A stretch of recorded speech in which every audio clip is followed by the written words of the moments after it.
आज हम पुस्तक पढ़ रहे हैं प्रहलाद महाराज के दिव्य उपदेश। ये पुस्तक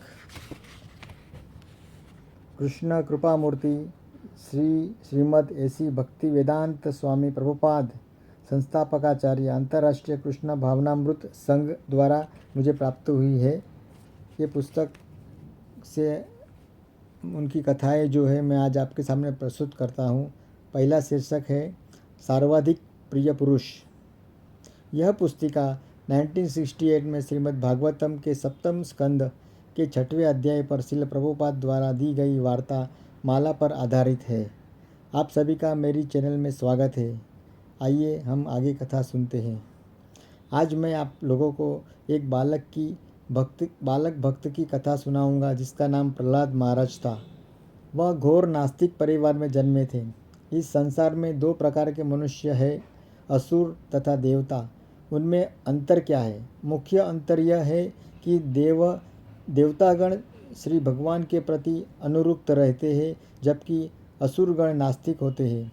वे ईश्वर में इसलिए विश्वास नहीं करते क्योंकि वे भौतिकतावादी होते हैं। मनुष्यों की ये दोनों श्रेणियां इस संसार में सदैव विद्यमान रहती है। कलयुग कलह का युग होने से संप्रतित असुरों की संख्या बढ़ी हुई है, किंतु यह वर्गीकरण सृष्टि के आरंभ में चला आ रहा है। आप लोगों से मैं जिस घटना का वर्णन करने जा रहा हूँ वह सृष्टि के कुछ लाखों वर्ष बाद घटी थी। प्रहलाद महाराज सर्वाधिक नास्तिक एवं भौतिक रूप से सर्वाधिक शक्तिशाली व्यक्ति के पुत्र थे। चूँकि उस समय का समाज भौतिकतावादी था, अतएव इस बालक को श्री भगवान के यशोगान का अवसर ही नहीं मिलता था। महात्मा का लक्षण यह होता है कि वह श्री भगवान की महिमा का प्रसार करने के लिए अत्यधिक उत्सुक रहता है। उदाहरणार्थ जीसस क्राइस्ट ईश्वर की महिमा का प्रसार करने के लिए अत्यंत उत्सुक थे, किंतु असुर लोगों ने उन्हें गलत समझा और उन्हें सूली पर चढ़ा दिया।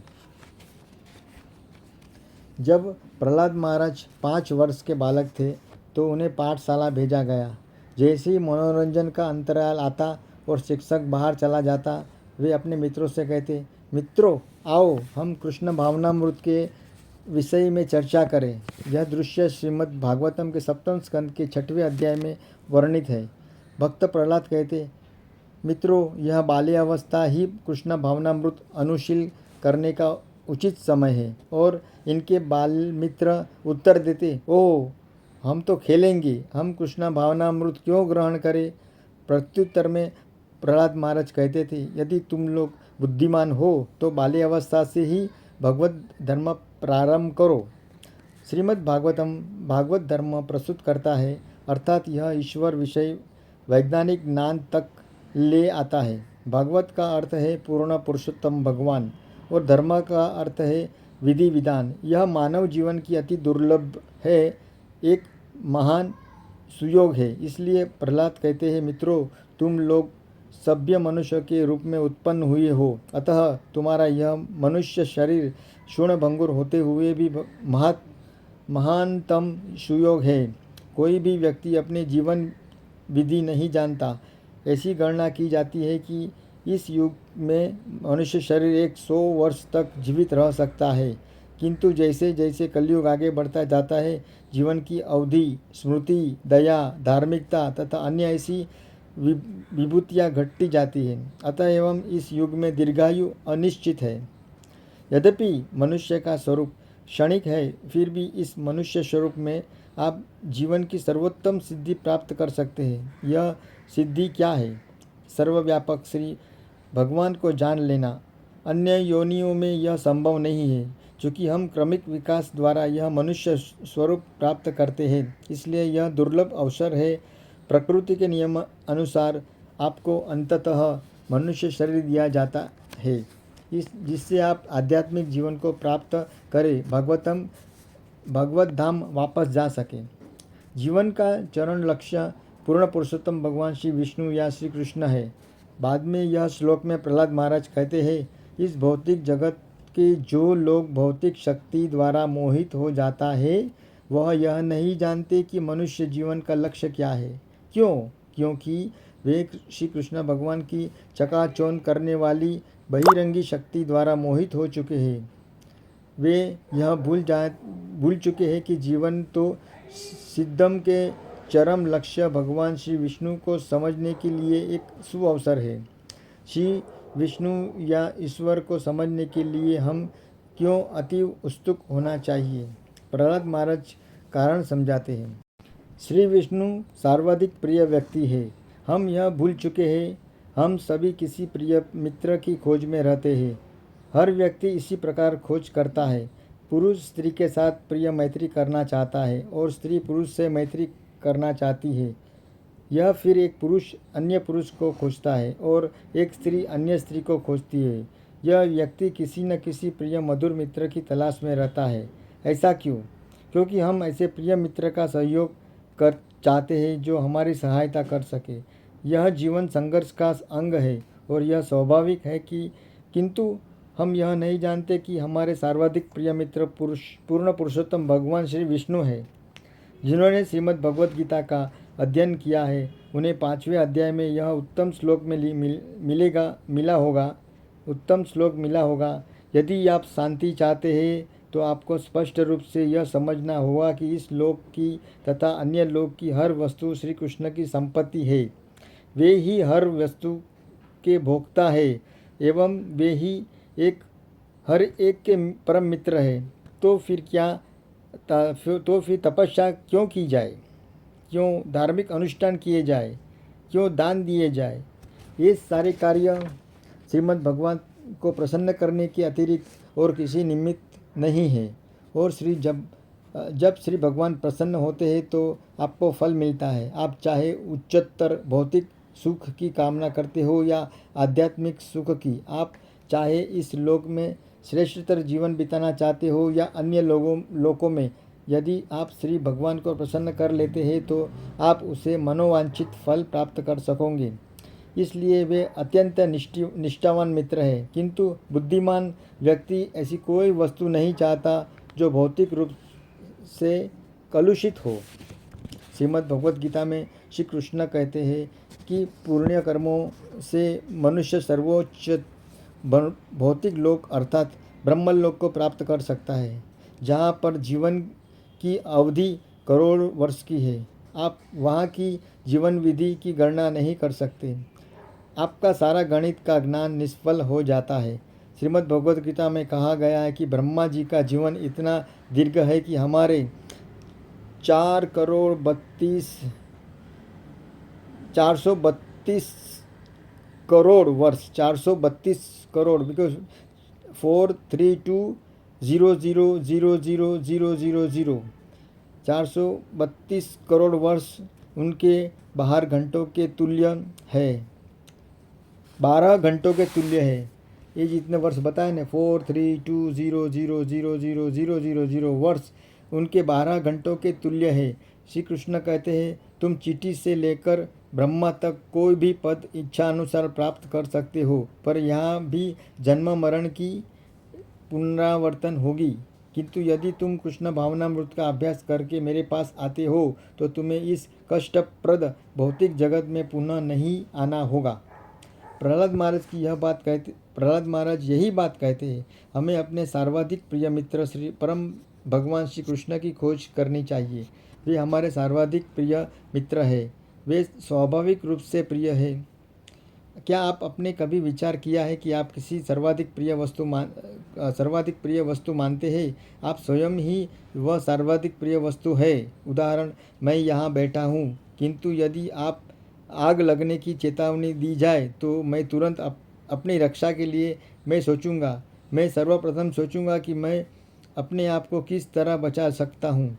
तब हम अपने मित्र और अपने संबंधियों तक को भूल जाते हैं और यही भाव रहता है कि सर्वप्रथम मैं अपने को बचा लूँ। आत्मरक्षा प्रकृति का सर्वप्रथम नियम है। स्थूल दृष्टिकोण से आत्मा स्वयं शब्द का अर्थ शरीर है, किंतु सूक्ष्म अर्थ में मन या बुद्धि ही आत्मा है और वस्तुत आत्मा का अर्थ आत्मा ही है। स्थूल अवस्था में हम अपने शरीर की रक्षा करने तथा उससे तुष्ट करने में आध्यात्मिक रुचि लेते हैं, किंतु सूक्ष्मतर अवस्था में हम मन तथा बुद्धि को तुष्ट करने में रुचि लेते हैं। किंतु मानसिक तथा बौद्धिक स्तर के ऊपर जहाँ का वातावरण आध्यात्मिकृत है, हम यह समझ नहीं सकते कि अहम ब्रह्मास्मि, अर्थात मैं यह मन बुद्धि या शरीर नहीं हूँ, मैं तो आत्मा हूँ। श्री भगवान का विनाश नहीं, यदि यही है वास्तविक समझ या ज्ञान का स्तर या पद। प्रहलाद महाराज कहते हैं कि समस्त जीवों में से श्री विष्णु परम हितैषी है, इसलिए हम सभी उनकी खोज में लगे। जब बालक रोता है तो वह क्या चाहता है? अपनी माता, किंतु इसे व्यक्त करने के लिए उसके पास कोई भाषा नहीं होती। स्वभावत उसके पास उसका शरीर है जो उसकी माता के शरीर से उत्पन्न होता है, अतः एवं अपनी माता के शरीर को उसका घनिष्ठ संबंध होता है। बालक अन्य किसी स्त्री को नहीं चाहेगा। बालक रोता है, किंतु जब वह स्त्री जो बालक की माँ होती है आती है और उसके गोद में उठा लेती है तो वह बालक शांत हो जाता है। यह सब व्यक्त करने के लिए उसके पास कोई भाषा नहीं होती, किंतु अपनी माता से उसका संबंध प्रकृति का नियम है। इस तरह हम स्वाभाविक रूप से शरीर की रक्षा करना चाहते हैं। यह आत्मसंरक्षण है। यह जीव का प्राकृतिक नियम है। जिस प्रकार भोजन करना एक प्राकृतिक नियम है और सोना भी प्राकृतिक नियम है, तो मैं शरीर की रक्षा क्यों करूं? क्योंकि इस शरीर के भीतर आत्मा है। यह आत्मा क्या है?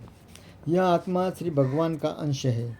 जिस तरह हम हाथ या उंगली की रक्षा करना चाहते हैं क्योंकि वह पूरे शरीर का अंग है, उसी तरह हम अपने को बचाना जानते हैं क्योंकि यही श्री भगवान की रक्षा विधि है। श्री भगवान को रक्षा की आवश्यकता नहीं होती, किंतु यह तो उनके प्रति हमारे प्रेम की अभिव्यक्ति है जो अब विकृत हो चुकी है। उंगली तथा शरीर सारे शरीर के हितार्थ काम करने के लिए जैसे ही मैं चाहता हूँ कि मेरा हाथ यहाँ आए और तुरंत आ जाता है, और जैसे ही मैं चाहता हूँ कि उंगलियाँ मृदंग बजाए तो वह बजाने लगती है। वह प्राकृतिक स्थिति है। इस तरह हम अपनी शक्ति को श्री भगवान की सेवा में लगाने के लिए उनकी खोज करते हैं, किंतु माया शक्ति के प्रभाव के कारण हम उसे जान नहीं पाते। यह हमारी भूल है। मनुष्य जीवन में हमें यह सुयोग मिला है कि हम अपनी वास्तविक स्थिति को समझें। चूँकि आप सभी मनुष्य हैं, इसलिए आप सभी कृष्ण भावनामृत सीखने यहाँ आए हैं, जो कि आपके जीवन का वास्तविक लक्ष्य है। मैं कुत्ते बिल्ली या यहाँ बैठने के लिए आमंत्रित नहीं कर सकता। यही अंतर है मनुष्य तथा कुत्ते और बिल्ली में। मनुष्य जीवन के वास्तविक लक्ष्य को प्राप्त करने की आवश्यकता को समझ सकता है, किंतु यदि यह इस सुअवसर को खो देता है तो उसे महान अनर्थ समझना चाहिए। प्रहलाद महाराज कहते हैं, ईश्वर सर्वाधिक प्रिय व्यक्ति है, हमें उनकी खोज करनी चाहिए। तब जीवन की भौतिक आवश्यकता के विषय में क्या होगा? प्रहलाद महाराज उत्तर देते हैं, तुम लोग इंद्रिय तृप्ति के प्रति आसक्त हो, किंतु इंद्रिय तृप्ति तो इस शरीर के संसर्ग में स्वस्थ ही प्राप्त हो जाती है। चूँकि सुकर को एक विशेष प्रकार का शरीर मिला है, सुअर या सुकर को एक विशेष प्रकार का शरीर मिला है, अतः उनकी इंद्रिय तृप्ति मल भक्षण से होती है। तो आप सब के लिए सब घृणित वस्तु है। मल त्याग करने के बाद दुर्गंध से बचने के लिए आप तत्काल स्थान त्याग देते हैं, लेकिन सुअर प्रतीक्षा करता है। जैसे ही आप मल त्यागोगे वह तुरंत उसका आनंद उठाता है। अतः एवं शरीर के विविध प्रकारों के अनुसार इंद्रिय तृप्ति भिन्न भिन्न प्रकार की होती है। इंद्रिय तृप्ति प्रत्येक देहधारी को प्राप्त होती है। ऐसा कभी मत सोचो कि मल खाने वाला सुअर दुखी है। नहीं, वे मल भक्षण कर मोटा हो रहा है, वह अत्यंत सुखी है। दूसरा उदाहरण ऊँट का है। ऊँट कटीली झाड़ियों के प्रति आसक्त होता है। क्यों? क्योंकि जब वह कटीली झाड़ियाँ खाता है तो झाड़ियाँ उसकी जीभ को काट देती है, जिससे रक्त चूसने लगता है और वह अपने ही रक्त का आस्वादन करता है। तब वह सोचता है कि मैं आनंद पा रहा हूँ। यह इंद्रिय तृप्ति है। यौन जीवन में भी ऐसा है। हम अपने ही रक्त का आस्वादन करते हैं और सोचते हैं कि हम आनंद लूट रहे हैं। यह हमारी मूर्खता है। इस भौतिक जगत में जीव एक आध्यात्मिक प्राणी है, किंतु उसके भोग करने की अर्थात भौतिक शक्ति का शोषण करने की प्रवृत्ति होती है, इसलिए उसे शरीर प्राप्त हुआ है। जीवों की 84 लाख योनि है और हर योनि का पृथक शरीर है। शरीर के अनुसार ही उनमें विशिष्ट इंद्रियां होती है जिनसे वे किसी विशेष आनंद को भोग कर सकते हैं। मान लीजिए कि आपको एक कटीली झाड़ी दे दी जाए और कहा जाए, देवियों और सज्जनों, यह उत्तम भोजन है, यह ऊँट द्वारा प्रमाणित है, यह अति उत्तम है। क्या आप उसे खाना पसंद करोगे? नहीं। आप यह क्या व्यर्थ की वस्तु मुझे दे रहे हैं? आप कहेंगे, चूँकि आपको ऊँट से भिन्न शरीर मिला हुआ है, अतः एवं आपको कटीली झाड़ी नहीं भाती, किंतु यही झाड़ी ऊँट को दे दी जाए तो वह सोचेगा कि यह तो अत्युत्तम आहार है, अति उत्तम आहार है। प्रहलाद महाराज के दिव्य उपदेश। यदि सुअर तथा ऊँट बिना किसी विकट संघर्ष के इंद्रिय तृप्ति का भोग कर सकते हैं, तो हम मनुष्य क्यों नहीं कर सकते? हम कर सकते हैं, किंतु यह हमारी चरम उपलब्धि नहीं होगी। चाहे कोई सुअर हो या ऊँट अथवा मनुष्य, इंद्रिय तृप्ति भोगने की सुविधाएं प्रकृति द्वारा प्रदान की जाती है। अतः वे सुविधाएं तो जो आपको प्रकृति के नियम द्वारा मिलती है, उनके लिए आप श्रम क्यों करें? प्रत्येक योनि में शारीरिक मांगों की तुष्टि की व्यवस्था प्रकृति द्वारा की जाती है। इस तृप्ति की व्यवस्था उसी तरह की जाती है जिस तरह दुख की व्यवस्था होती है। क्या आप चाहोगे कि आपको ज्वर चढ़े? नहीं। ज्वर क्यों चढ़ता है मैं नहीं जानता, किंतु यह चढ़ता ही है ना। क्या आप उसके लिए प्रयास करते हैं? नहीं। तो यह चढ़ता कैसे है?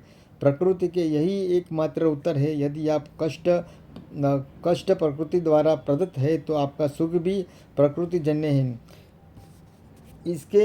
इसी के विषय में चिंता मत करिए। यदि प्रहलाद महाराज का आदेश है, यदि आपको बिना प्रयास के ही जीवन में कष्ट मिलते हैं, तो सुख भी बिना प्रयास के प्राप्त होगा। तो इस मधुर जीवन का वास्तविक प्रयोजन क्या है? कृष्ण भावनामृत का अनुशीलन। अन्य सारी वस्तुएं प्रकृति के नियमों द्वारा, जो कि अंततः ईश्वर का नियम है, प्राप्त हो जाएंगी। यदि मैं प्रयास भी न करूं, तो मुझे अपने विगत कर्म तथा शरीर के कारण जो भी मिलना है वह प्रदान किया जाएगा। अतः एवं आपकी मुख्य चिंता मनुष्य जीवन के उच्चतर लक्ष्य को खोज निकालने की होनी चाहिए। हम अपना जीवन नष्ट कर रहे हैं, अतः एवं हमें अपनी इंद्रियों को भौतिक सुख बढ़ाने के लिए प्रेरित करने के इच्छुक न बनकर कृष्ण भावनामृत का अभ्यास करके आध्यात्मिक सुख पाने का प्रयास करना चाहिए। जैसा कि प्रहलाद महाराज कहते हैं, यद्यपि इस मानव शरीर में तुम्हारा जीवन क्षणिक है, किंतु है अत्यंत मूल्यवान। अतः एवं अपने भौतिक इंद्रिय भोग को बढ़ाने का प्रयास करने की अपेक्षा तुम्हारा कर्तव्य यह है कि अपने कार्य को किसी न किसी तरह कृष्ण भावनामृत से जोड़ो। मनुष्य शरीर से ही उच्चतम बुद्धि आती है। चूँकि हमें उच्चतम चेतना मिली है, इसलिए जीवन में हमें उच्चतर आनंद के लिए प्रयत्न करना चाहिए। यह आध्यात्मिक आनंद है। इस आध्यात्मिक आनंद का कैसे प्राप्त किया जा सकता है? मनुष्य तो चाहे कि वह श्री भगवान की सेवा में लीन रहे, क्योंकि वे ही मुक्ति रूपी आनंद प्रदान करने वाले हैं।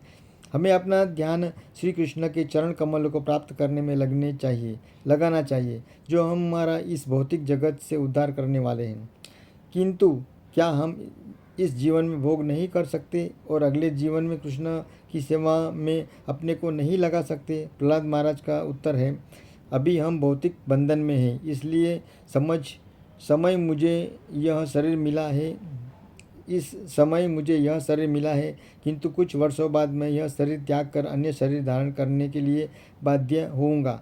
एक बार एक शरीर पा लेने तथा अपने शरीर को इंद्रियों के आदेशानुसार भोग करने पर हम ऐसी इंद्रिया तृप्ति से दूसरे शरीर को तैयार करते हैं और वह दूसरा शरीर अपनी इच्छा के अनुसार प्राप्त होता है।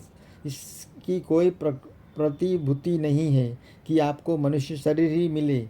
यह तो अपने कर्मों पर निर्भर करेगा। यदि आप देवता की तरह कर्म करेंगे तो आपको देवता का शरीर प्राप्त होगा। यदि आप कुत्ते की तरह कर्म करेंगे तो कुत्ते का शरीर मिलेगा। मृत्यु के समय आपका भाग्य आपके हाथ में नहीं होता, यह प्रकृति के हाथ में होता है। यह हमारा कार्य नहीं कि हम मनोकल्पना करें कि हमें अगला कौन सा भौतिक शरीर मिलेगा। इस समय तो हम इतना ही समझ ले कि यह मनुष्य शरीर हमारी आध्यात्मिक चेतना अर्थात हमारे कृष्णा भावनामृत को विकसित करने का शुभ अवसर है। इसलिए हमें तुरंत भगवान श्री कृष्ण की सेवा में संलग्न हो जाना चाहिए, तभी हम प्रगति कर सकेंगे। परंतु हम कब तक ऐसा करें? ये जब तक यह शरीर कर्म कर सकता है तब तक। हम नहीं जानते कि यह कब काम करना बंद करेगा। महान संत परीक्षित महाराज को तो 7 दिन का समय मिला था। 1 सप्ताह में तुम्हारा शरीर पात हो जाएगा, किंतु हम नहीं जानते कि हमारा शरीर पात कब हो जाएगा। हम जब भी सड़क पर होते हैं तो अकस्मात की दुर्घटना हो सकती है। हम सदैव तैयार रहना चाहिए। मृत्यु सदैव उपस्थित रहता है। हमें आशावादिता से यह नहीं सोचना चाहिए कि हर कोई मर रहा है किंतु मैं तो जीवित रहूँगा। यदि हर कोई मरता है तो फिर क्या आप जीवित रहेंगे?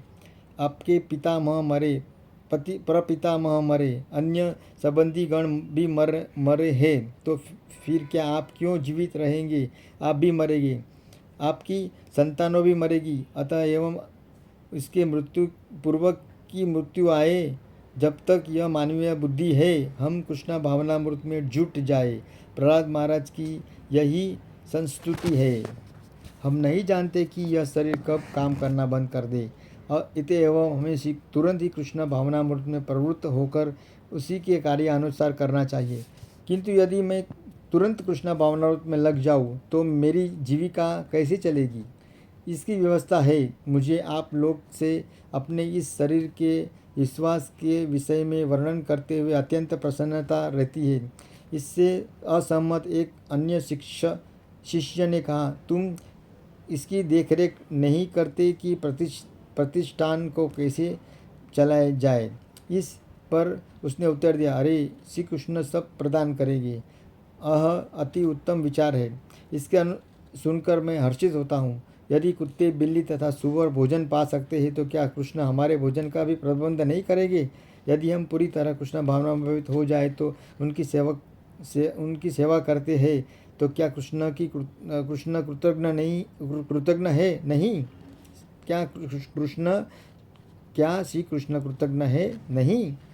श्रीमद् भगवद गीता में श्री भगवान कहते हैं, हे अर्जुन, मैं सभी पर समभाव रखता हूँ।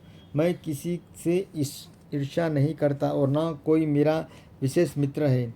किंतु जो कृष्ण भावनामृत में संलग्न रहता है उसका मैं विशेष ध्यान रखता हूँ। चूँकि एक छोटा बालक अपने माता पिता की कृपा पर पूरी तरह आश्रित रहता है, अतः एवं वे उस बालक पर विशेष ध्यान रखते हैं। यद्यपि माता पिता सारे बालकों पर समान रूप से दयालु होते हैं, किंतु वे छोटे छोटे बालक जो सदैव माँ माँ चिल्लाते रहते हैं उन पर विशेष ध्यान दिया जाता है। क्या है मेरे लाल, बोलो, यह स्वाभाविक है।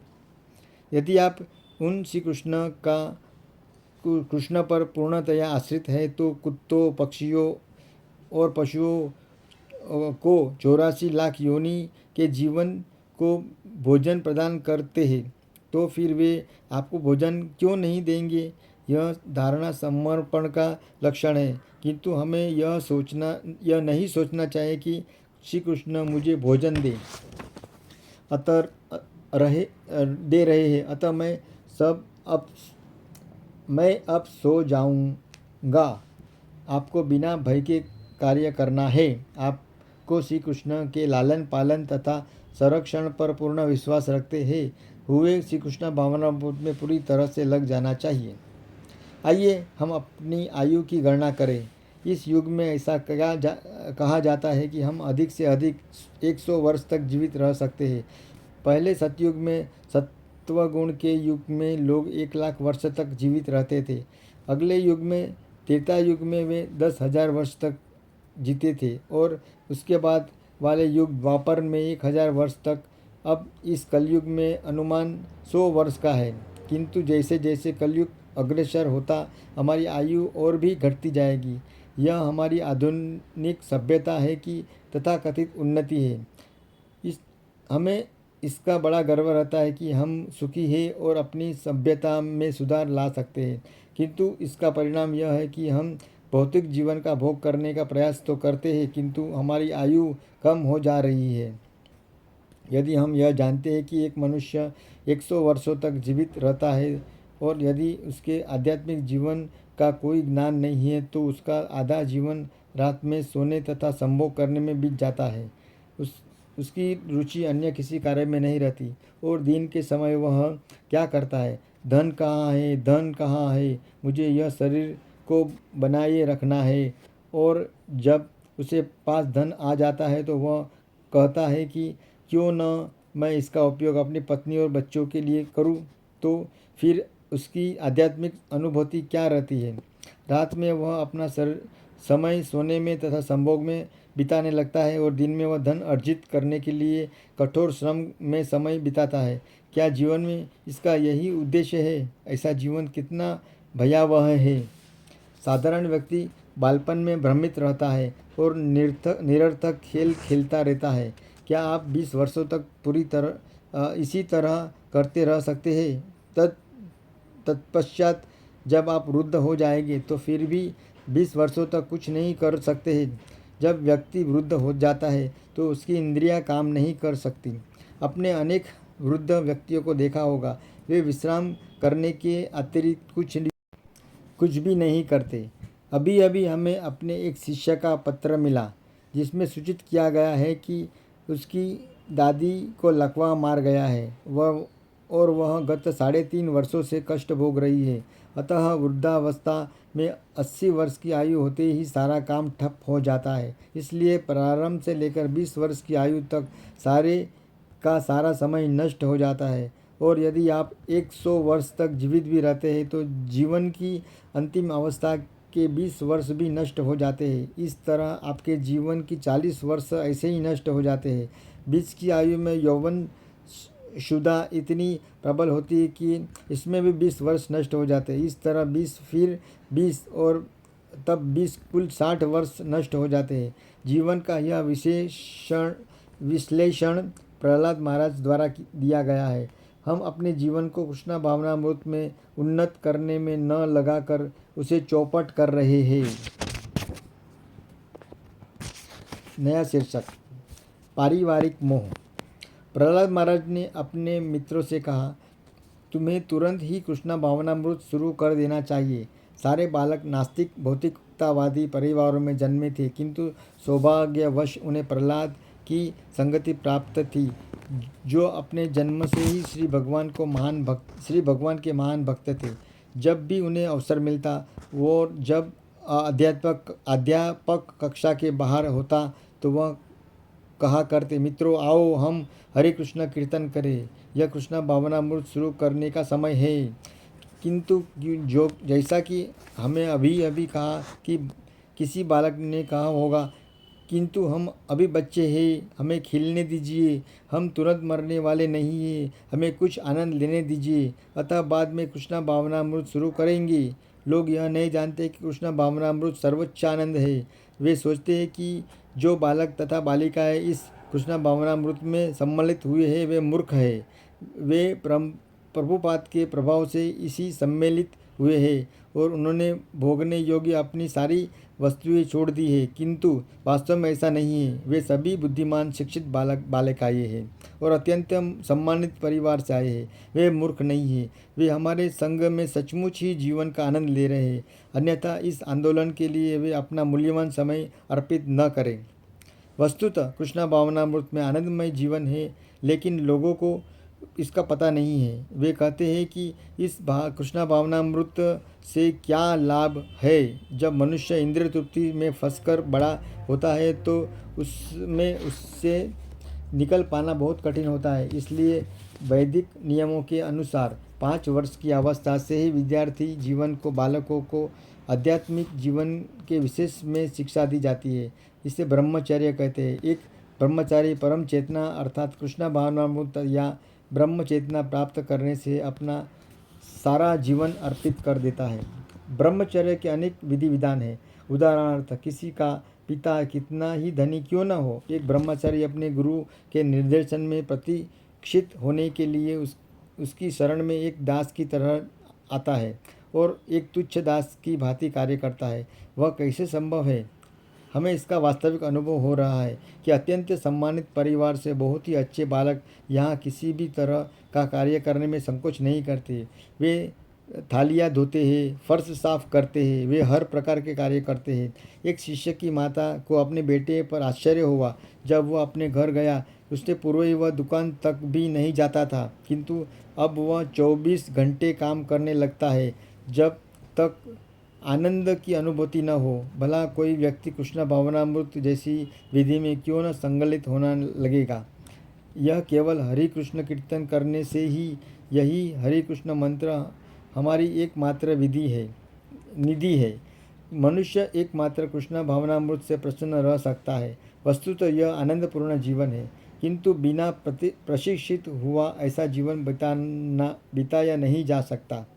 प्रहलाद महाराज कहते हैं कि हर व्यक्ति पारिवारिक स्नेह से बंधा है। जो व्यक्ति पारिवारिक मामलों में अनुरक्त रहता है वह अपने इंद्रियों को वश में नहीं रख कर सकता। स्वभावतः हर व्यक्ति ने किसी न किसी से प्रेम करना चाहता है। उसे सम्मान, मैत्री तथा प्रेम की आवश्यकता होती है। ये आत्मा की मांग है, किंतु वे विकृत रूप से प्रतिबिंबित हो रही है। मैंने देखा है कि आपको देश के अनेक पुरुष तथा स्त्रियों का कोई पारिवारिक जीवन नहीं है, बल्कि उन्हें अपना प्रेम कुत्ते बिल्लियों में स्थापित कर रखा है, क्योंकि वे किसी न किसी से प्रेम करना चाहते हैं, किंतु किसी को भी उपयुक्त न पाकर वह अपना बहुमूल्य प्रेम कुत्ते बिल्लियों को देते हैं। हमारा कार्य है इस प्रेम को जिससे कहीं न कहीं स्थापित करना ही है। श्री कृष्ण पर स्थापित करना, स्थानांतरित करना, श्री कृष्ण पर स्थानांतरित करना, यही कृष्ण भावनामृत है। यदि आप अपने प्रेम को भगवान श्री कृष्ण पर स्थानांतरित करते हैं तो यह सिद्ध है। किंतु आजकल लोग को हताश किया तथा ठगा जा रहा है। अतः एवं उन्हें इसका ज्ञान नहीं रहता कि वे अपने प्रेम कहाँ स्थापित करें। अतः अंत में वे कुत्ते बिल्लियों पर अपना प्रेम स्थापित कर देते हैं। हर व्यक्ति भौतिक प्रेम से बद्ध है।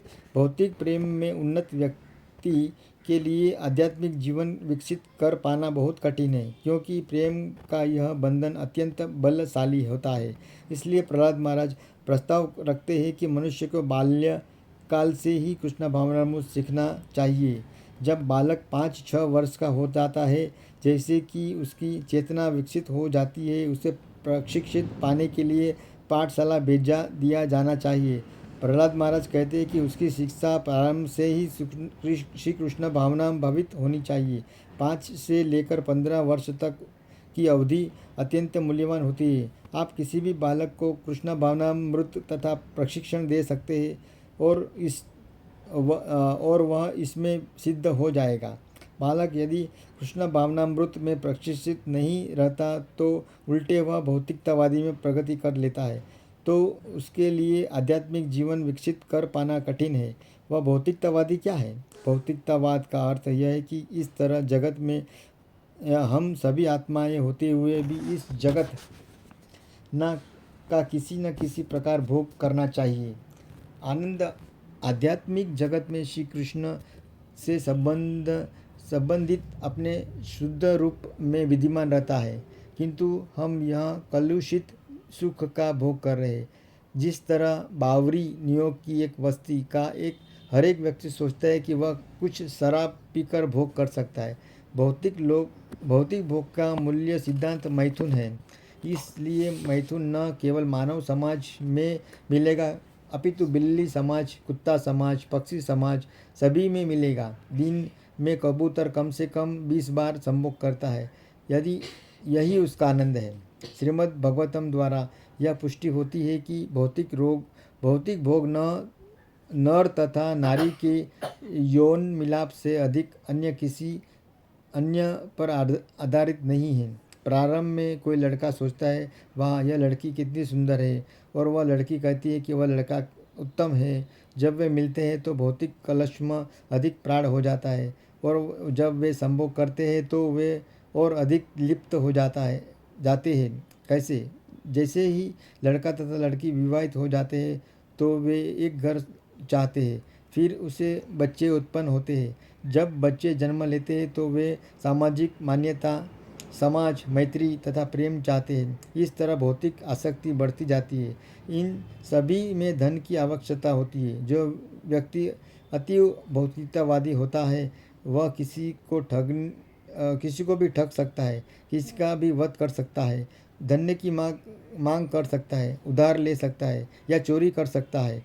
कोई भी कार्य जिसमें धन प्राप्त हो सके वो कर सकता है। वह जानता है कि उसका घर, उसका परिवार, उसकी पत्नी, उसके बच्चे सर्वदा विद्यमान नहीं रहेंगे। वे समुद्र के बुलबुल के समान हैं, जो उत्पन्न होते हैं, थोड़ी देर में चले जाते हैं, किंतु वह आध्यात्मिक आसक्त रहता है। उनके परिपालन के लिए आवश्यक धन प्राप्त करने के लिए वह अपने आध्यात्मिक विकास की बलि दे देता है। मैं यह शरीर हूँ, मैं इस भौतिक जगत का हूँ, मैं इस देश का हूँ, मैं इस जाति का हूँ, मैं इस धर्म का हूँ, और मैं इस परिवार से संबंधित हूँ। यह विकृति चेतना बढ़ती ही जाती है। उसका कृष्णा भावनामृत कहाँ है?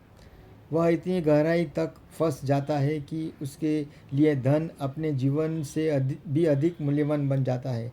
दूसरे शब्दों में वह धन के लिए अपने जीवन को खतरे में डाल सकता है।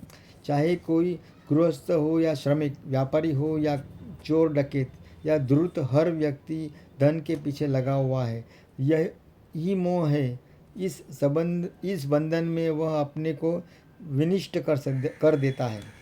प्रहलाद महाराज कहते हैं कि इस अवस्था में जब आप भौतिकतावादी में अत्यधिक लीन हो तो आप कृष्णा भावनामृत का अनुशील नहीं कर सकते। इसलिए मनुष्य को बालपन से ही कृष्णा भावनामृत का अभ्यास करना चाहिए।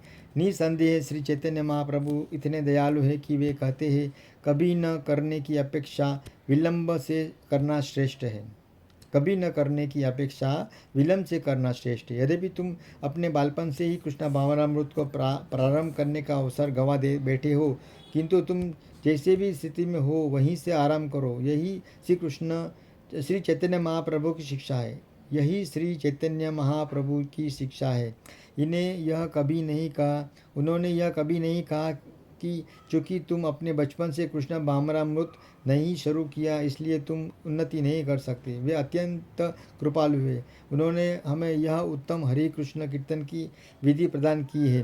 हरे कृष्ण कृष्ण कृष्ण हरे हरे, हरे राम राम राम हरे हरे। आप चाहे जवान हो या बूढ़े, चाहे आप जो भी हो, बस इससे शुरू कर दो। आप यह नहीं जानते कि आपका जीवन कब समाप्त हो जाएगा। यदि आप निष्ठापूर्वक क्षण भर के लिए भी कीर्तन करते हैं तो इसका बहुत प्रभाव पड़ेगा। यह आपको महान से महान संकट से, अगले जीवन में पशु बनने से बचा लेगा। यद्यपि प्रहलाद महाराज 5 वर्ष की है, किंतु एक अत्यंत अनुभवी तथा शिक्षित व्यक्ति की तरह बोलते हैं, क्योंकि उन्हें अपने गुरु श्री नारद मुनि से ज्ञान प्राप्त किया था। इसका उद्घाटन श्रीमद् भागवतम के अगले अध्याय 7.7 में किया गया है। उद्घाटन ज्ञान आयु पर निर्भर नहीं है करता, अपितु प्राप्ति के श्रेष्ठ स्तोत्र पर निर्भर करता है। केवल आयु में वृद्धि से ही कोई चतुर नहीं बन जाता। ऐसा संभव नहीं है कि ज्ञान एक श्रेष्ठ स्तोत्र से ग्रहण करना होता है, तभी मनुष्य बुद्धिमान हो सकता है। इससे कोई अंतर नहीं पड़ता कि कोई 5 वर्ष का बालक है या 50 वर्ष का बूढ़ा। जैसा कि कहा जाता है, ज्ञान से मनुष्य कम आयु का होने पर भी वृद्ध माना जाता है। यद्यपि प्रहलाद केवल 5 वर्ष के थे, किंतु ज्ञान में उन्नत होने के कारण वे अपने सहपाठियों को सम्यक उपदेश दे रहे थे। कुछ लोग को यह उपदेश अरुचिकर लग सकते हैं। मान लीजिए कि कोई व्यक्ति विवाहित है और प्रहलाद का उपदेश है कि कृष्ण भावनामृत ग्रहण कीजिए। वह सोचेगा, मैं अपनी पत्नी को कैसे छोड़ सकता हूँ। हम तो साथ साथ उठते बैठते, बात करते और आनंद मनाते हैं, भला कैसे छोड़ सकता है। पारंपरिक आकर्षण अत्यंत प्रबल होता है। मैं वृद्ध हूँ, मेरी आयु 72 वर्ष की है।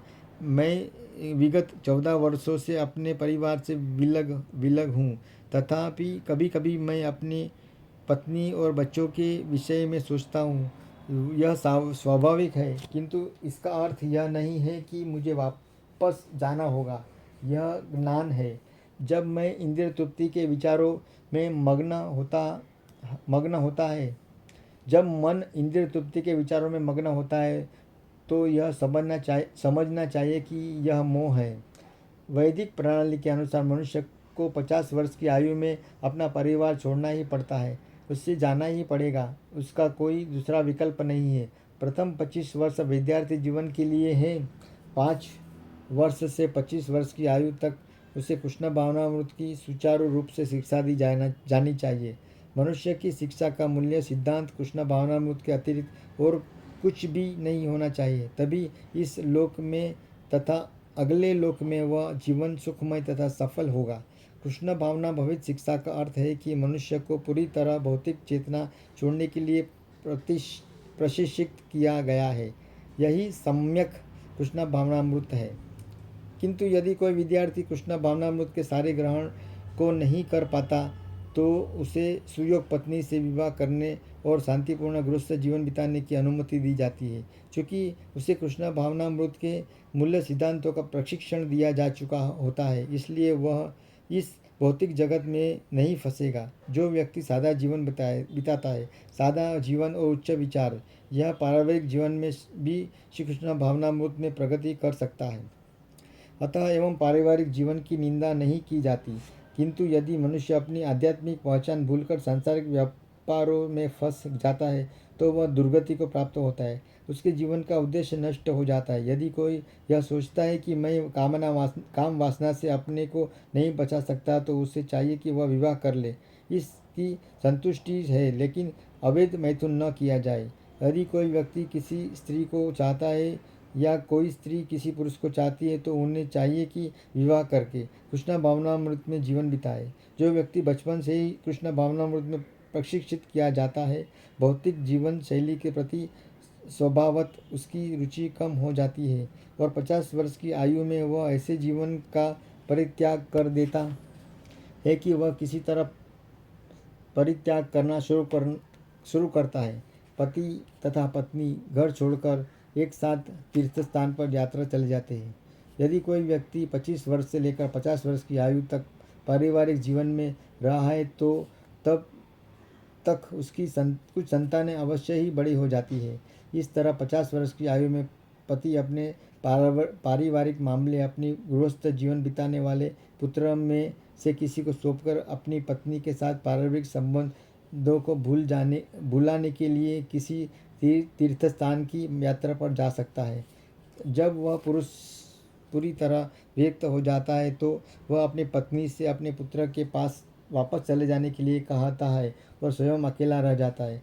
यही वैदिक प्रणाली है। हमें क्रमश आध्यात्मिक जीवन में उन्नति करने के लिए अपने आप को अवसर देना चाहिए। अन्यथा यदि हम सारे जीवन भौतिक चेतना में ही बंधे रहते हैं, तो हमारी अपनी कृष्ण चेतना में पूर्ण नहीं बन सकेगी इस मानव जीवन के सुअवसर को खो देंगे। तथाकथित सुखी परिवार जीवन का अर्थ है कि हमारी पत्नी तथा हमारी संतानें हमें अत्यधिक प्रेम करती है। इस तरह हम जीवन का आनंद उठा सकते हैं, किंतु हम यह नहीं जानते कि यह आनंद का भोग मिथ्या है और मिथ्या आधार पर टिका है। हमें पलक झपकते ही इस भोग को करना पड़ सकता है। मृत्यु हमारे वश में नहीं है। श्रीमद् भगवद गीता में से यह हम सीखते हैं कि जो व्यक्ति अपनी पत्नी पर अधिकतर आसक्त रहता है, तो मरने पर अगले जन्म में उसे स्त्री का शरीर प्राप्त होगा। यदि पत्नी अपने पति पर अत्याधिक अनुरक्त रहती है तो अगले जन्म में उसे पुरुष का शरीर प्राप्त होगा। इस प्रकार यदि आप पारिवारिक व्यक्ति नहीं हैं बल्कि कुत्ते बिल्लियों से अधिक लगाव रखते हैं तो अगले जीवन में आप कुत्ते या बिल्ली होंगे। यह कर्म अर्थात भौतिक प्रकृति के नियम है। कहने का तात्पर्य है कि मनुष्य को तुरंत ही कृष्ण भावनामृत आरंभ कर देना चाहिए। मान लीजिए कि कोई यह सोचता है मैं अपना यह खेलकूद का जीवन बिताने के बाद जब बूढ़ा हो जाऊंगा और मेरे पास करने के लिए कुछ नहीं होगा तो मैं कृष्ण भावनामृत संघ में जाकर कुछ सुनूंगा। निश्चित ही उस समय आध्यात्मिक जीवन बिताया जा सकता है, किंतु उसकी बुद्धि कहाँ है कि कोई व्यक्ति वृद्धावस्था तक जीवित रहेगा। मनुष्य किसी भी समय आ सकती है, मृत्यु किसी भी समय आ सकती है, इसलिए आध्यात्मिक जीवन को टालना अत्यंत खतरनाक है। इसलिए मनुष्य को चाहिए कि तत्क्षण कृष्ण भावनामृत के सुअवसर का लाभ उठाए। यही इस संघ का प्रयोजन है कि प्रत्येक व्यक्ति को जीवन की किसी भी अवस्था में कृष्ण भावनामृत प्रारंभ करने का अवसर प्रदान किया जाए। हरे कृष्ण कृष्ण कृष्ण हरे हरे, हरे राम राम राम हरे हरे। हरे के कीर्तन की विधि से प्रगति दुर्गति से होती है। कीर्तन की विधि से प्रगति द्रुतगति से होती है तथा फल की प्राप्ति तत्काल होती है। हम उन समस्त देवियों एवं सज्जनों से जो कि हमारे व्याख्यान सुनते हैं या हम हमारा साहित्य पढ़ते हैं अनुरोध करें कि घर पर खाली समय में हरे कृष्ण का कीर्तन और हमारी पुस्तकें पढ़ें। यही हमारा अनुरोध है। हमें विश्वास है कि आपको यह विधि अत्यंत सुखकर तथा प्रभावशाली लगेगी। नया शीर्षक है, मैं श्री कृष्ण से सर्वाधिक प्रेम करता हूँ। अब प्रहलाद महाराज भौतिक जीवन की जटिलताओं के विषय में आगे कहते हैं। वे आसक्त गृहस्थ की उपमा रेशम के कीड़े से देते हैं। रेशम का कीट अपने ही थूक से बनाए गए रेशम कोश में अपने को तब तक लपेटता रहता है जब तक वह इस रेशम कोश में बंद नहीं हो जाता। वह वहाँ से निकल नहीं सकता। इस प्रकार भौतिकतावादी गृहस्थ का बंधन इतना दृढ़ हो जाता है कि वह अपने पारिवारिक आकर्षण रूपी कोष से निकल नहीं पाता। अद्यपि भौतिकतावादी गृहस्थ जीवन में अनेक कष्ट है, किंतु वह अपने उनसे छूट नहीं पाता।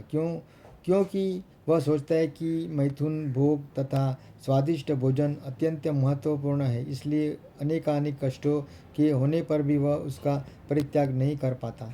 इस तरह जब कोई व्यक्ति पारिवारिक जीवन में अत्यधिक फंसा रहता है तो वह अपने वास्तविक लाभ के विषय में भौतिक जीवन से मुक्त पाने के विषय में सोच नहीं पाता। अद्यपि वह भौतिकतावादी जीवन के तीन तापों से सदैव विचलित रहता है, तथापि प्रबल पारिवारिक स्नेह के कारण वह बाहर नहीं आ पाता।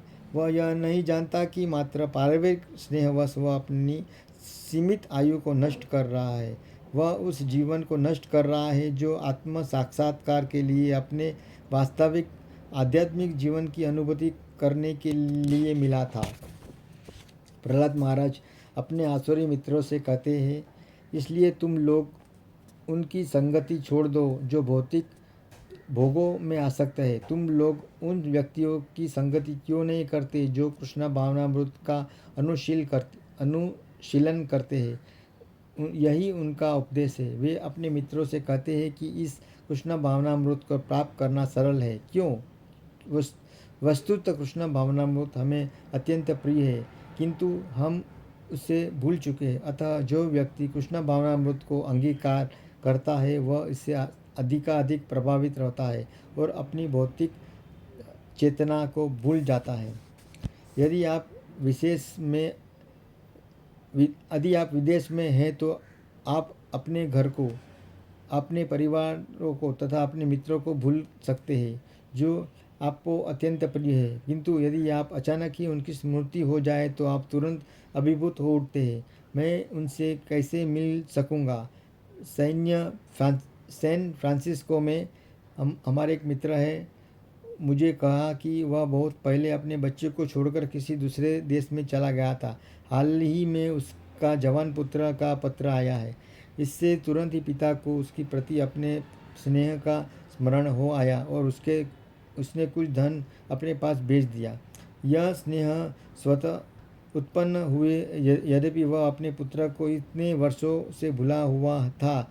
इस प्रकार श्री कृष्ण के प्रति हमारा स्नेह इतना बढ़ता है कि जैसे ही कृष्ण भावनामृत का तनिक भी स्पर्श होता है कि हमें तुरंत ही श्री कृष्ण से अपने संबंध का स्मरण हो जाता है।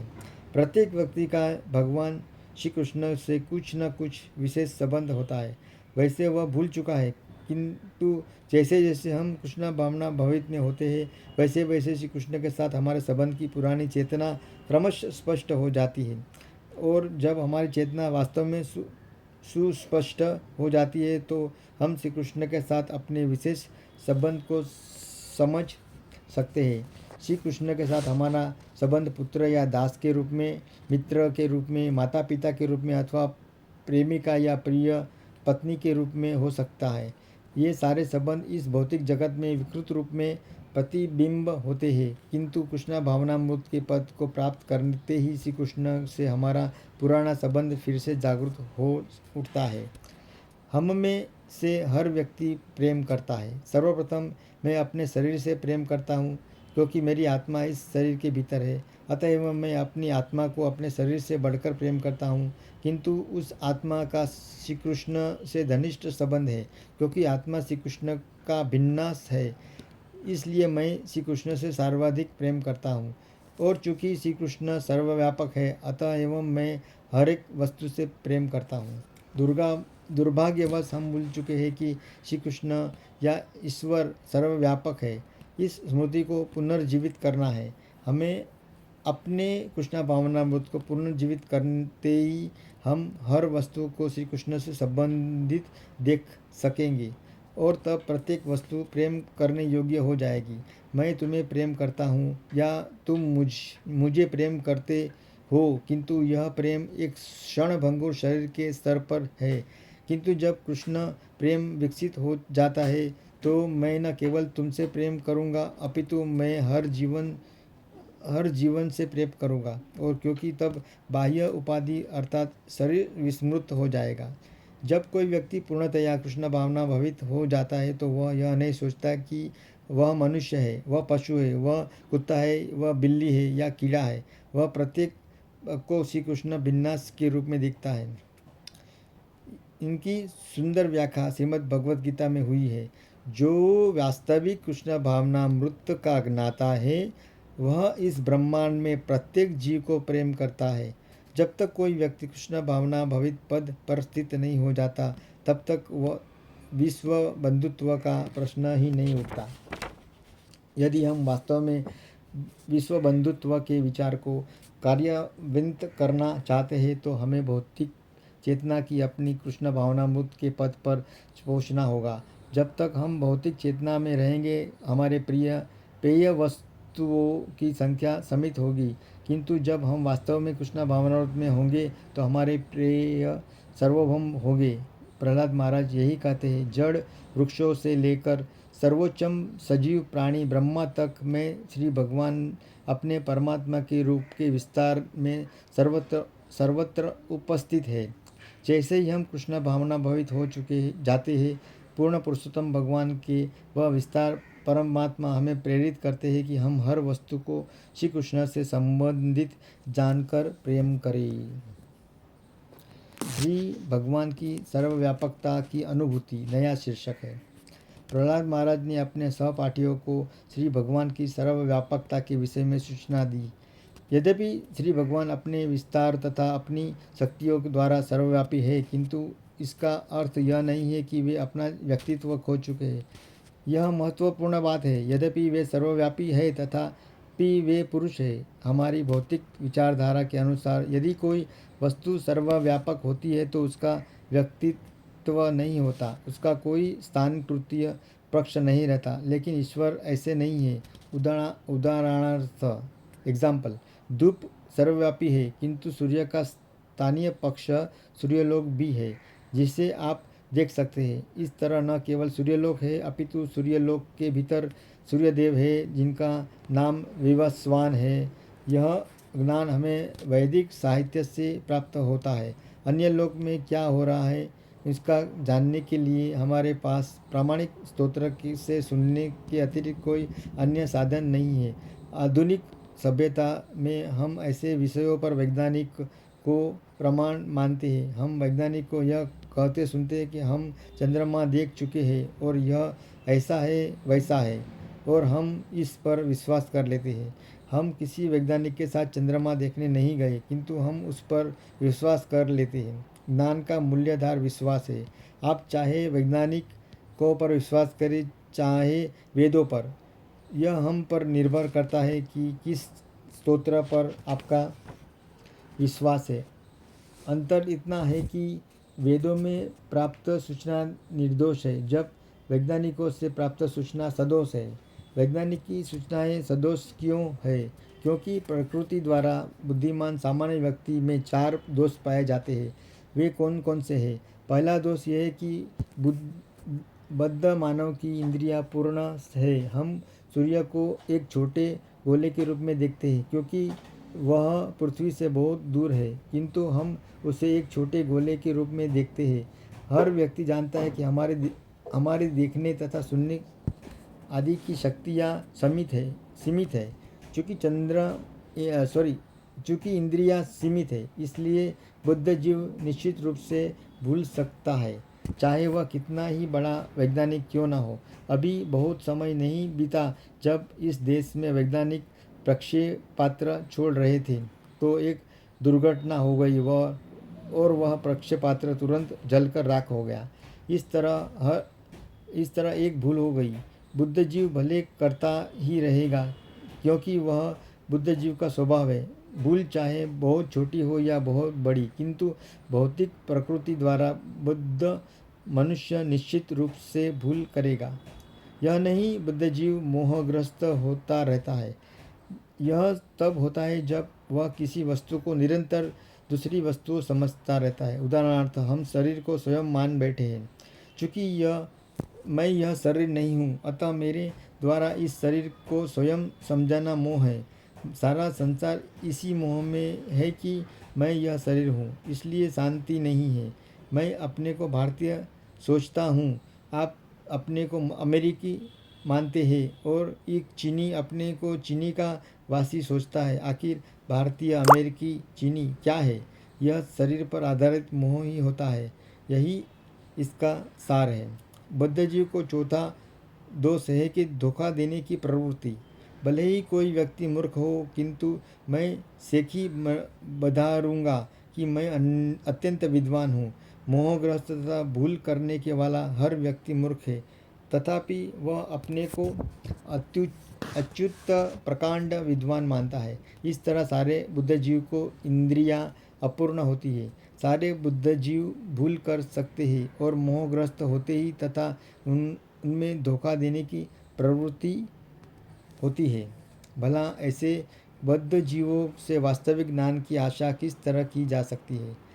उससे वास्तविक ज्ञान प्राप्त करने की कोई संभावना नहीं है। कोई व्यक्ति, चाहे वह वैज्ञानिक हो, दार्शनिक हो या अन्य कुछ, बद्ध होने के कारण वह पूर्ण सूचना नहीं दे पाता, चाहे वह कितना ही शिक्षित क्यों न हो। वह एक तथ्य है। तब यह प्रश्न किया जा सकता है कि पूरी सूचना किस तरह से प्राप्त हो। इसकी विधि यही है कि गुरुओं तथा शिष्यों की परंपरा से, जो श्री कृष्ण से प्रारंभ होती है, ज्ञान प्राप्त किया जाए। श्रीमद् भगवद गीता में भगवान श्री कृष्ण अर्जुन से कहते हैं, मैं श्रीमद् भगवद गीता का यह ज्ञान सर्वप्रथम सूर्यदेव को दिया। सूर्यदेव ने इसे अपने पुत्र मनु को दिया। मनु ने इसे अपने पुत्र इक्ष्वाकु और इक्ष्वाकु ने उसे अपने पुत्र को दिया। इस तरह यह ज्ञान हस्तांतरित होता रहा, किंतु दुर्भाग्यवश यह परंपरा अब वंचित हो गई है। इसलिए हे अर्जुन, अब वही ज्ञान मैं तुम्हें प्रदान कर रहा हूँ, जो कि तुम मेरे परम प्रिय मित्र तथा उत्तम भक्त हो। यदि सम्यक ज्ञान प्राप्त करने की विधि है, उच्चतर स्तोत्र से आना वाली दिव्य ध्वनि को ग्रहण करना चाहिए। संपूर्ण वैदिक ज्ञान दिव्य ध्वनि है, जो भी भगवान को समझने में हमारा सहायक है। अतः प्रहलाद महाराज कहते हैं कि पूर्ण पुरुषोत्तम भगवान सर्वव्यापक परमात्मा से भिन्न है। यही ज्ञान ब्रह्म संहिता में भी दिया गया है कि भगवान अपने दिव्य ध्यान में स्थित रहकर भी सर्वव्यापक है। उनके सर्वत्र उपस्थित रहने पर भी हम अपनी अपूर्ण इंद्रियों के द्वारा उन्हें देख नहीं पाते।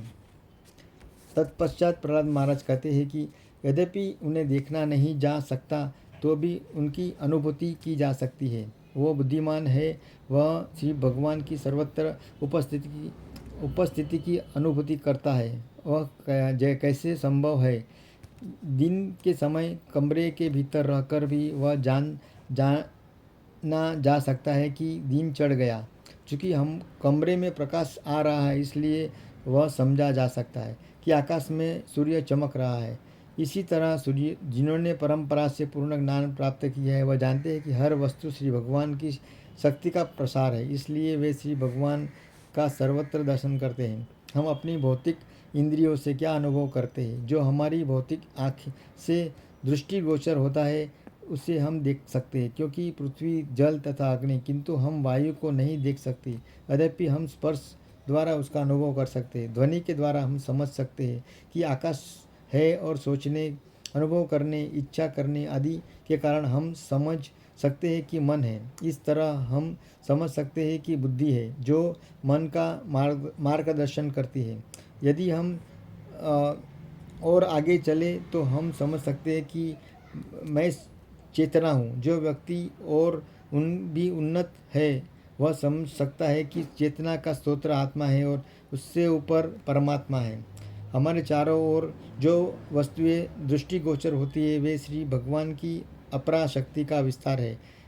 किंतु श्री भगवान की एक अपरा या श्रेष्ठ शक्ति भी है, जिससे चेतना कहते हैं। इस चेतना को हमें उच्चतर अधिकारियों से समझना होता है, किंतु हम इसका अनुभव प्रत्यक्ष रूप से भी कर सकते हैं। उदाहरणार्थ, हम इसका अनुभव कर सकते हैं कि हमारे पूरे शरीर में चेतना प्रसारित है। यदि हम अपने शरीर को किसी भी भाग में चुटकी काटे तो मुझे पीड़ा होगी। इसका अर्थ हुआ कि मेरे पूरे शरीर में चेतना है। श्रीमद् भगवद गीता में कृष्ण कहते हैं कि हमें यह समझने का प्रयास करना चाहिए कि चेतना से सारे शरीर में फैली हुई है, वह एक शाश्वत है। इस तरह इस समूचे ब्रह्मांड में चेतना फैली हुई है, लेकिन वह हमारी चेतना नहीं है, वह ईश्वर की चेतना है। इस तरह परमात्मा अपनी चेतना के द्वारा सर्वव्यापक है। जिसने यह समझ लो कि उसके कृष्ण भावनामृत का शुभ आरंभ कर लिया। अपनी चेतना को कृष्ण भावनामृत से युक्त करना हमारी विधि है और हमें पूर्णतया प्रदान करेगी। ऐसा नहीं है कि उस चेतना में हमारा विलय हो जाएगा। एक तरह से हम लीन हो जाते हैं, तथापि हम अपना व्यक्तित्व बना रखते हैं, वैशिष्टत्व बना रखते हैं। निर्वेशतावादी दर्शन तथा कृष्ण भावना भवित दर्शन में यही अंतर है। निर्वेशवादी दार्शनिक कहते हैं कि सदित पूर्णता का अर्थ है ब्रह्म में लीन होना और अपने व्यष्टित्व को खो देना। हम कहते हैं कि सिद्ध अवस्था में हम ब्रह्मलीन हो जाते हैं, लेकिन अपने व्यष्टित्व को बनाए रखना, ऐसा किस तरह हो सकता है? एक हवाई जहाज़ हवाई अड्डे से उड़ान भरने के बाद ऊपर उठता है और जब वह बहुत ऊपर चला जाता है तो हम उसे नहीं देख पाते।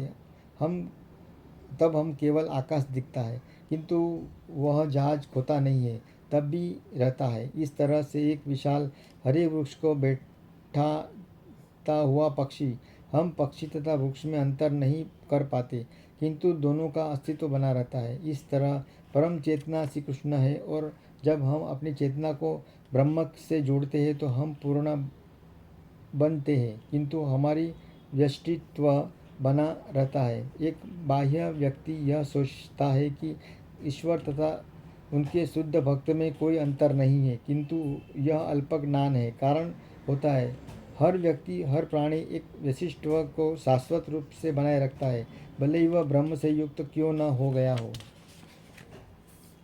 प्रहलाद महाराज कहते हैं कि हम चेतना को, चाहे वह परम चेतना हो या व्यक्ति चेतना, देख नहीं सकते, किंतु वह विद्यमान रहती है। तो हम कैसे समझे कि चेतना विद्यमान है? हम परम चेतना तथा अपनी निजी चेतना को आनंदमयता की अनुभूति द्वारा सरलता से समझ सकते हैं। चूँकि हमें चेतना है, इसलिए हम आनंद का अनुभव कर सकते हैं। चेतना के बिना आनंद की अनुभूति नहीं होती। चेतना के ही कारण हमें अपने इंद्रियों का इच्छा अनुसार प्रयोग करने जीवन का आनंद उठा सकते हैं। किंतु जैसे ही शरीर से चेतना चली जाती है, हम इंद्रियों का भोग नहीं कर सकते।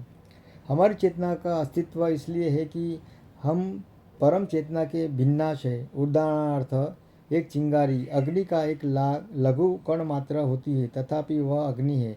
अटलांटिक सागर की एक बूंद में जल में वह गुण रहता है जो समस्त सागरों के जल में है, अर्थात वह भी खारी है। इस तरह से श्री भगवान ने वाणी आह्लादिनी शक्ति होती है के कारण हम भी आनंद का भोग कर सकते हैं।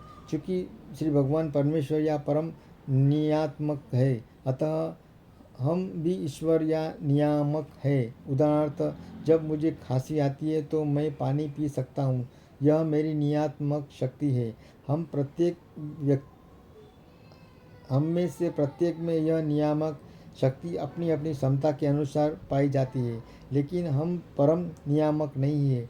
परम नियामक तो श्री कृष्ण है। क्योंकि श्री कृष्ण परम नियामक है, अतएव वे अपनी भिन्न शक्तियों द्वारा विश्व के सभी कार्यों का नियमन कर सकते हैं। मैं भी अनुभव कर सकता हूँ कि कुछ हद तक मैं अपने शरीर के कार्यों का नियमन कर रहा हूँ, किंतु परम नियामक न होने से यदि इस शरीर में कोई दोष आ जाता है तो मुझे वैद्य के पास जाना पड़ता है। इस तरह से अन्य शरीर के ऊपर भी मेरा कोई नियंत्रक नहीं है। मैं उस हाथ को अपना हाथ कहता हूँ, जो कि मैं उससे कार्य करता हूँ और इच्छानुसार ही हिला डुला सकता हूँ, लेकिन मैं अपने हाथ का नियामक नहीं हूँ। यदि मैं आपके हाथ को हिलाना डुलाना चाहूँ तो वह मेरे वश में नहीं है, यह तो आपके वश में है। आप चाहे तो अपना हाथ हिला डुला सकते हैं, इसलिए मैं आपके शरीर का नियामक नहीं हूँ, नहीं आप मेरे शरीर के नियामक है। किंतु परमात्मा आपके शरीर के, मेरे शरीर के तथा हर एक के शरीर के नियामक है। श्रीमद् भगवद गीता में श्री भगवान कहते हैं कि तुम अर्थात आत्मा अपने शरीर में उपस्थित हो तथा तुम्हारे शरीर कर्मों का क्षेत्र है। इसलिए आप जो भी कर्म करते हैं वह आपके शरीर के क्षेत्र द्वारा परिसीमित है।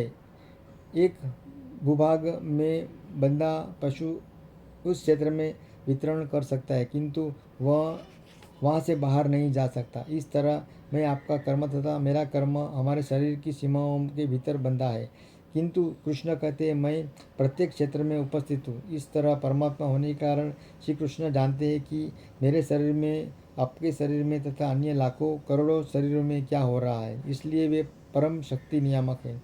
हमारी शक्ति सीमित है, किंतु उनकी शक्ति असीमित है। उनकी नियामक शक्ति से, उनकी परम इच्छा से यह भौतिक सृष्टि संचालित है।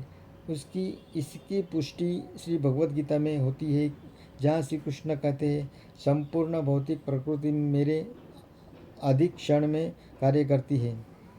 तुम इस जगत में जितनी भी अनुभूत वस्तुएं देख रहे हो, वे मेरे अधिक क्षण में परम नियंत्रण के कारण है। नया शीर्षक, कृष्ण भावनामृत, दया की पूर्णता। अब प्रहलाद महाराज अपने निष्कर्ष सुनाते हैं। हे मित्रों, चूँकि श्री भगवान सर्वत्र उपस्थित है और चूँकि हम भगवान के भिन्नाश है, इसलिए हमारा कर्तव्य है कि हम समस्त जीवों पर दयालु हो। जब कोई व्यक्ति निरंतर पद पर होता है तो उसकी सहायता करना हमारा कर्तव्य है। उदाहरणार्थ, चूँकि शिशु असहाय होता है, अतः एवं वह अपने माता पिता की दया पर आश्रित होता है। वह कहता है माँ मुझे यह वस्तु चाहिए, और माता कहती है हाँ बेटे दे रही हूँ। हम हर जीव पर दयालु होना चाहिए और उन पर दया दर्शानी चाहिए। हम किसी तरह सभी पर अपनी दया ये दिखलाए। संसार में करोड़ों दिन दुखिया है, तो हम सबों पर किस तरह दया प्रदर्शन करें? क्या हम संसार भर के सभी अभावग्रस्त लोगों को वस्त्र और भोजन दे सकते हैं? ऐसा संभव नहीं है। तो फिर हर जीव पर हम किस तरह दयालु हो उन्हें कृष्ण भावना प्रदान करें। प्रहलाद महाराज इसी विधि से अपने सहपाठियों पर वास्तविक दया का प्रदर्शन कर रहे हैं। वे सबके सब मूर्ख थे, कृष्ण भावना से विहीन। इसलिए प्रहलाद महाराज ने उन्हें कृष्ण भावना भवित होने का मार्ग दिखला रहे थे। यही सर्वोच्च दया है। यदि आप समस्त जीवों पर तनिक भी दया करना चाहते हैं तो उन्हें कृष्ण भावनामृत का प्रकाश दीजिए, और जैसा प्रहलाद महाराज ने दिया। अन्यथा भौतिक दृष्टि से दया दिखा पाना आपकी शक्ति से परे है। प्रहलाद महाराज कहते हैं, मित्रों, अपना यह आसुरी जीवन छोड़ दो, इस मूढ़ता को त्याग दो। यह धारणा कि ईश्वर नहीं है। प्रहलाद महाराज अपने मित्रों से इस आसुरी विचार को त्यागने के लिए कहते हैं। चूँकि प्रहलाद महाराज के मित्रगण असुर परिवारों में जन्मे थे और आसुरी शिक्षाओं में शिक्षा पा रहे थे, इसलिए वे सोचते हैं, ईश्वर कौन है? ईश्वर नहीं है। हम श्रीमद् भगवद गीता में पाते हैं कि इस प्रवृत्ति के लोग दुष्ट कहलाते हैं, क्योंकि वे सदैव दुष्टता पर तुले रहते हैं। भले ही वे शिक्षित क्यों न हो, किंतु उनकी योजना ठगने की रहती है। हमें इनका व्यावहारिक अनुभव है। ये लोग उच्च शिक्षा प्राप्त होते ही उनकी योग्यता से युक्त होते हैं। वे सुंदर वेशभूषा भी धारण करते हैं, किंतु उनकी मनोवृत्ति निम्न होती है। वे सोचते हैं, इस व्यक्ति के पास कुछ धन है, अतः षड्यंत्र करके इसे ठग लिया जाए। वे निरे दुष्ट हैं। वे किस लिए ठगते हैं? मात्र इंद्रिय तृप्ति के लिए। ठीक उसी तरह जिस तरह की जीवन का लक्ष्य न जानने वाला एक गधा धोबी गधे को पालता है और उसकी पीठ पर भारी बोझ लादता है, इस तरह यह गधा दिन भर इस गठरी को इसलिए लादे रहता है कि उसे थोड़ी घास मिल जाएगी। इस तरह से भौतिकतावादी लोग केवल कुछ इंद्रिय तृप्ति के लिए कठोर श्रम करते हैं, इसलिए उनकी उपमा गधों से की जा सकती है। वे सदैव किसी न किसी दुष्टता से योजना बनाते रहते हैं।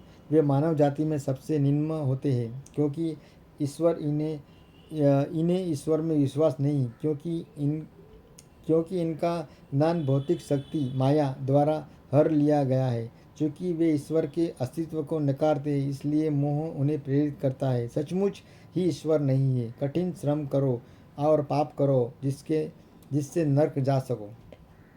प्रहलाद महाराज अपने आसुरी मित्रों से अनुरोध करते हैं कि वे यह विचार त्याग दें कि श्री भगवान नहीं है। यदि हम इस व्यर्थ के विचारों को त्याग दें तो हमारी अनुभूति से परे रहने वाले परमेश्वर परम प्रसन्न हो जाएंगे और हम पर दया करेंगे। अभी नया शीर्षक है लेखक परिचय। अभी तक हमने जो प्रहलाद महाराज की दिव्य उपदेश थे वो पढ़े थे। अभी लेखक परिचय जो अंतिम है, मैं आपसे पढ़ के सुनाता हूँ। कृपा कृष्ण मूर्ति श्रीमद् एसी भक्तिवेदांत स्वामी प्रभुपाद का आविर्भाव 1896 में भारत में के कलकत्ता नगर में हुआ था। अपने गुरु महाराज श्रील भक्ति सिद्धांत सरस्वती गोस्वामी से 1922 में कलकत्ता में उनकी प्रथम भेंट हुई। एक प्रसिद्ध धर्म तत्ववेता, अनुपम प्रचारक, विद्वान भक्त, आचार्य एवं 64 गौड़ीय मठों के संस्थापक श्रील भक्ति सिद्धांत सरस्वती को ये सुशिक्षित नवयुवक प्रिय लगे। उन्होंने वैदिक ज्ञान के प्रचार के लिए अपना जीवन समर्पित करने की उनको प्रेरणा दी। श्रील प्रभुपाद उनके छात्र बने और 11 वर्ष बाद 1933 ईस्वीसन प्रयाग इलाहाबाद में उनके विधिवत दीक्षा प्राप्त शिष्य हो गए। अपनी प्रथम भेंट में ही श्रील भक्ति सिद्धांत सरस्वती ठाकुर ने श्रील प्रभुपाद से निवेदन किया था कि वे अंग्रेजी भाषा के माध्यम से वैदिक ज्ञान का प्रसार करें। आगामी वर्षों में श्रील प्रभुपाद ने श्रीमद् भगवद गीता पर एक टीका लिखी, गौड़ीय मठ के कार्य में सहयोग दिया तथा 1944 में बिना किसी की सहायता से एक अंग्रेज पाक्षिक पत्रिका प्रारंभ की। इसका संपादन, पांडुलिपि का टंकण और मुद्रित सामग्री के प्रूफ शोधन का सारा कार्य वे स्वयं करते थे। अब यह उनके शिष्य द्वारा चलाई जा रही है और 30 से अधिक भाषाओं में छप रही है। श्रील प्रभुपाद के दार्शनिक एक ज्ञान एवं भक्ति की महत्ता पहचान कर गौड़ीय वैश्य समाज 1947 की ईस्वी सन में उसे भक्ति वेदांत की उपाधि से सम्मानित किया। 1950 में श्रील प्रभुपाद ने गृहस्थ जीवन से अवकाश लेकर वानप्रस्थ ले लिया, जिससे वे अपने अध्ययन और लेखन के लिए अधिक समय दे सके। तदनंतर श्रील प्रभुपाद ने श्रील वृंदावन धाम की यात्रा की। वहाँ वे अत्यंत साधारण परिस्थिति में मध्यकालीन ऐतिहासिक श्री राधा दामोदर मंदिर में रहे। वहाँ वे अनेक वर्षों तक गंभीर अध्ययन एवं लेखन में संलग्न रहे। 1959 में उन्होंने संन्यास ग्रहण कर लिया। श्री राधा दामोदर मंदिर में ही श्रील प्रभुपाद ने अपने जीवन से संबंधित श्रेष्ठ एवं महत्तम कार्य को प्रारंभ किया। यह कार्य था 18,000 श्लोक संख्या वाले श्रीमद् भगवत पुराण के अनेक खंडों में अंग्रेजी में अनुवाद और व्याख्या। यही उन्हें अन्य लोगों की सुगम यात्रा का नामक पुस्तिका में लिखी थी। श्रीमद् भगवतम के प्रारंभ के 3 खंड प्रकाशित होने के बाद श्रील प्रभुपाद दिसंबर 1965 ईस्वी सन में अपने गुरुदेव के आदेश का पालन करने के लिए संयुक्त राष्ट्र अमेरिका गए। तत्पश्चात श्रील प्रभुपाद ने भारतवर्ष के श्रेष्ठ दार्शनिक और धार्मिक ग्रंथों के प्रामाणिक अनुवाद, टीका एवं संक्षेप में अध्ययन सार के रूप में 60 से अधिक ग्रंथ रत्न प्रस्तुत किए। जब श्रील प्रभुपाद एक मालवाहक जलयान द्वारा प्रथम बार न्यूयॉर्क नगर में आए तो उनके पास एक पैसा भी नहीं था। अत्यंत कठिनाई भरे लगभग 1 वर्ष के बाद जुलाई 1966 में उन्होंने अंतर्राष्ट्रीय कृष्ण भावनामृत संघ की स्थापना की। 14 नवंबर 1977 को कृष्ण बलराम मंदिर श्री वृंदावन धाम में अप्रकट होने के पूर्व श्रील प्रभुपाद ने अपने कुशल मार्ग निर्देशन से संघ को विश्व भर में 100 से अधिक आश्रमों, विद्यालय, मंदिरों, संस्थाओं और कृषि समुदायों का बृहद संगठन बना लिया। श्रील प्रभुपाद ने श्री धाम मायापुर पश्चिम बंगाल में एक विशाल अंतर्राष्ट्रीय केंद्र के निर्माण की प्रेरणा दी।